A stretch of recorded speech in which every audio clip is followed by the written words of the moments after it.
આજના વિડિયામાં ભારતમાં થતા તહેવારો, વ્રતો, એના ઉજવણા, આ બધું કઈ રીતે પેલા થતું અને અત્યારે શું કઈ રીતે થાય છે, એ બધી જ માહિતી આજના વિડિયામાં આપીશ, જે તમે અંત સુધી જોજો.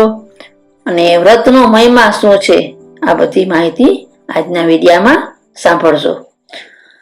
સદા ભવાની સહાય કરો ને ગૌરી પુત્ર ગણેશ, પંચદેવ મળી રક્ષા કરો, ગુરુ બ્રહ્મા વિષ્ણુ મહેશ.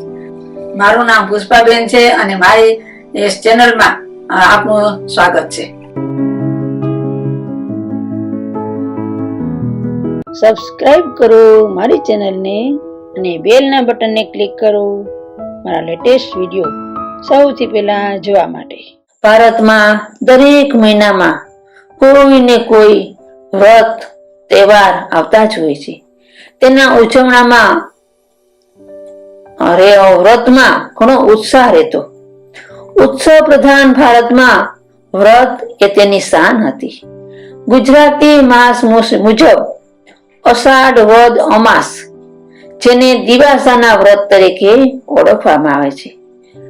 આ દિવાસાનું વ્રત લગ્ન બાદ જ રહેવામાં આવતું. દરેક સૌભાગ્યવતી સ્ત્રી લગ્ન બાદ આવતા અષાઢ માસના અમાસના દિવસે એટલે કે દિવાસો ખાસ રહેતી. આ વ્રત પણ પતિની લાંબી આયુષ્ય અને પરિવારની પ્રગતિ માટે રહેવામાં આવે છે. આ વ્રત પણ 5 વર્ષ સુધી રહેવાનું હોય છે. પણ આ વ્રત અમાસના દિવસે એક જ દિવસ માટે રહેવાનું હોય છે અને તે રાત્રે જાગરણ કરવાનું. દિવાસો એટલે દીપ પૂજા. આ વ્રતમાં પણ ઘઉંના જુવારા વાવવામાં આવે. તેની પૂજા પણ શિવ મંદિરે કે દેવી મંદિરે જઈને કરવામાં આવે. આ વ્રતની પૂજા સાંજે 4 થી 5 વાગ્યાની આસપાસ કરવામાં આવે. પૂજા સામગ્રીમાં નાગરવેલના પાન, ઘઉં, ચોખા, 5 ફળ, દિવાસાનો પડો અને ધૂપ દીપ આ બધું લઈને મંદિરે પૂજા કરવામાં આવે. રૂની માળા, જેને કંકોલા કહીએ છીએ, એ લઈ જુવારાની પૂજા થાય.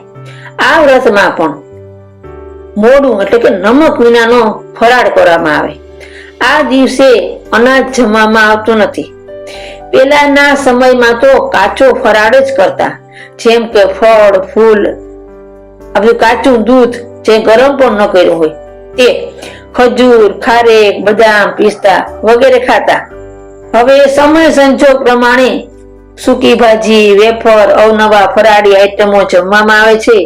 ચા, કોફી, રાંધેલી આઈટમ પણ મોડી ફરાળમાં લેવામાં આવે છે. આ ફરાળ પૂજા કરીને આવ્યા બાદ જુવારાની પાસે દીવો કરી અને ફરાળ કરવામાં આવે છે. અને આ વ્રતનું જાગરણ 12 પોળું જાગરણ કહેવામાં આવે છે.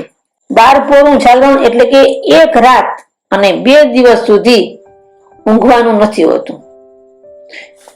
આ વ્રતમાં પણ વાર્તા સાંભળવામાં આવે છે. અને એક જ દિવસનું વ્રત હોવાથી બીજે દિવસે એટલે કે શ્રાવણ સુદ એકમના દિવસે સવારે મીઠા વાળું ભરે ભાણે ભોજન કરી શકાય, પણ સાંજ સુધી જાગવું પડતું. આ રાત્રે પણ લોકો રાસડા લેતા, ખો માટલી રમતા, ઊભી ખો, બેઠી ખો, લંગડી દાવ, કાંચી ઠબુના જાગરણ, કાંચી ઠબુનું નાટક, હેલાડો ગાવા જતા, ફટાણા ગાતા, કીર્તન ગાય અને ઉત્સાહથી જાગરણ કરતા. પાટલીના પાનાનો જુગાર પણ રમતા. ઘરના પુરુષો પણ જાગરણ કરાવતા. સગા સંબંધીઓ જાગરણ કરાવવા ખાસ આવતા અને જાગરણનો આનંદ લેતા.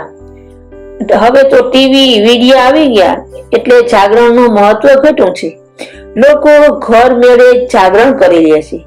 મોટે ભાગે તો સ્ત્રીઓ વ્રત રહેવાનું ટાળે છે અને જે સ્ત્રીઓ રહે છે તે 12 વાગ્યા સુધીનું વ્રત જ રહે છે. હવે સગવડતાનો ધર્મ આવી ગયો છે. આ વ્રત 5 વર્ષ કરી ઉજવણું કરવામાં આવે છે. 5 સૌભાગ્યવતી સ્ત્રીઓને બધો શણગાર સહિત વાસણ ભેટમાં આપવામાં આવે છે. આમ આ વ્રત પૂરું થાય છે. આ વ્રત પણ 5 વર્ષ બાદ, આ 5 વર્ષના વ્રત બાદ સ્ત્રીઓ એ વ્રત જીવ્રતનું વ્રત પણ શરૂ કરે છે. આ વ્રત આજીવન રહેવાનું હોય છે. તેમાં બાળકનું પારણું પૂજવાનું હોય છે અને આ વ્રતની વાર્તા કરવામાં આવે છે. મોટે ભાગે 5 વર્ષમાં નાનું બાળક તો હોય જ, તેથી પછી જે વ્રત રહે તે એ વ્રત જીવ્રત વ્રત કહે છે. તેમાં બાળકની દીર્ઘાયુષ્ય માટેનું વ્રત કહેવામાં આવે છે. 4 માતાજીની વાર્તા કરવામાં આવે છે. વ્રતનું ઉજવણું નથી હોતું. આમ ભારતમાં વ્રતનો તોટો નથી. હવે નવા યુગ મુજબ લોકોને વ્રતમાં બહુ રસ નથી રહ્યો, છતાં પણ સાંસ્કૃતિક વારસા મુજબ વ્રતનું મહત્વ તો છે જ. તમને મારી આ ચેનલ ગમી હોય તો સબસ્ક્રાઇબ કરો, બેલના બટનને ક્લિક કરો, જેથી નવા વિડીયા તમને મળી શકે. આ વિડીયાને લાઈક કરો, શેર કરો અને કોઈ પ્રશ્ન હોય તો કોમેન્ટ કરો.